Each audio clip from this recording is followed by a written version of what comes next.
We have cooperative society, which is part of an ownership structure.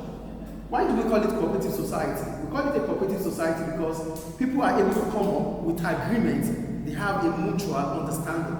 So when there is mutual understanding, it means we can sit down together and come out with a business. That is why we call it a cooperative society. It is a business structure owned and controlled by a member rather than shareholders. So here we are not a shareholder, but you are a member because you have a mutual understanding. Please sit down properly. Types of cooperatives, we have the producer cooperative. Why do we call it producer cooperative? We call it a producer cooperative because these people, they produce goods and services. They come together because they do the same thing, then they form a society. They are producers. Producers are those who produce probably a marker or a phone. They come together to start a business, cooperative, producer cooperative.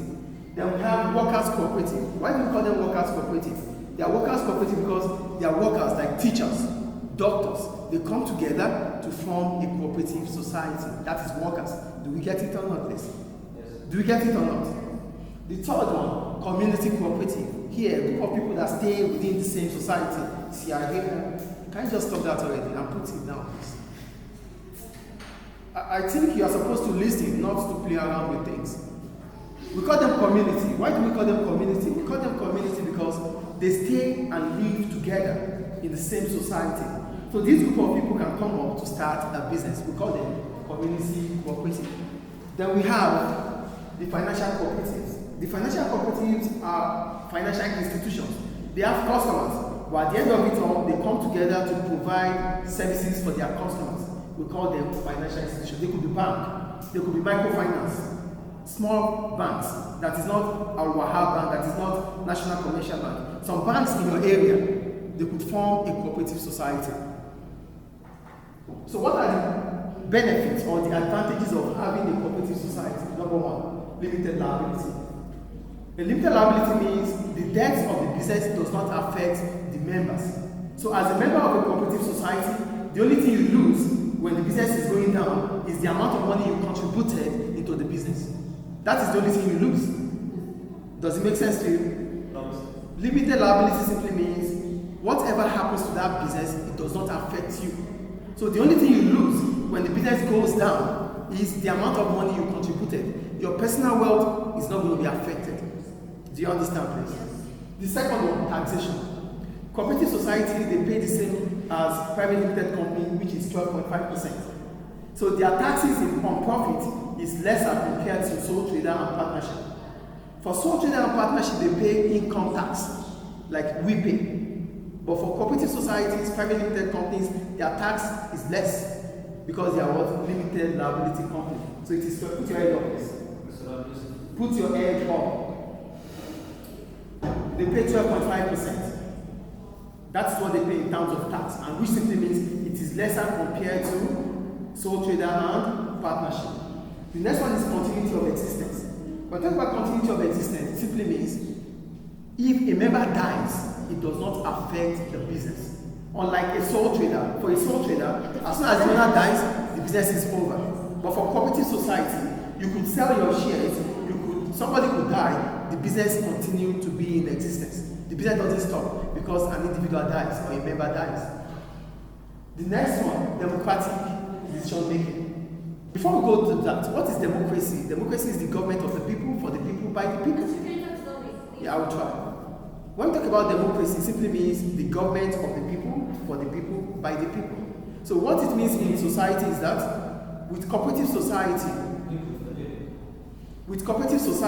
it simply means everybody has the same rights. Your right is the same as my right. Whatever you have, I have it. Whatever is due for you is due for me. That is what democratic means. So every member has equal opportunity, equal rights. If I have 4, you have 4. If she has 3, I have 3. We have the same thing. That is democratic. Do you understand democratic here? So whatever happens, we all have the same responsibility and the same rights as members. Do we get it, please? Yeah. Now, what are the problems about setting up a cooperative society? The first one, lack of capital. As a member, you have the right to vote just once. So because you have the right to vote just once, you don't have, irrespective of any amount of money you put into it, you can only vote once. So that gives you no incentive to increase the amount of money you put into the business. What I'm saying is this, as a cooperative, as a member, whenever you have to vote means you want to elect somebody. You have one vote, I have one vote, she has one vote. So one vote means the amount of money you contributed. Even if you want to contribute more money, you cannot still vote than once. So because you can only vote once, it does not give you the reason to put more money into the business. So cooperative societies sometimes lack money, which is capital.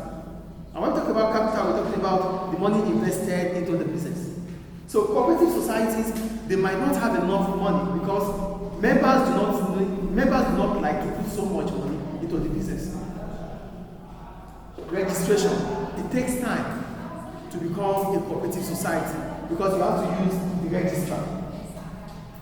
Unlike sole trader, for sole trader you start the business at your house, in your house. But cooperative, it takes time because you have to use the registrar.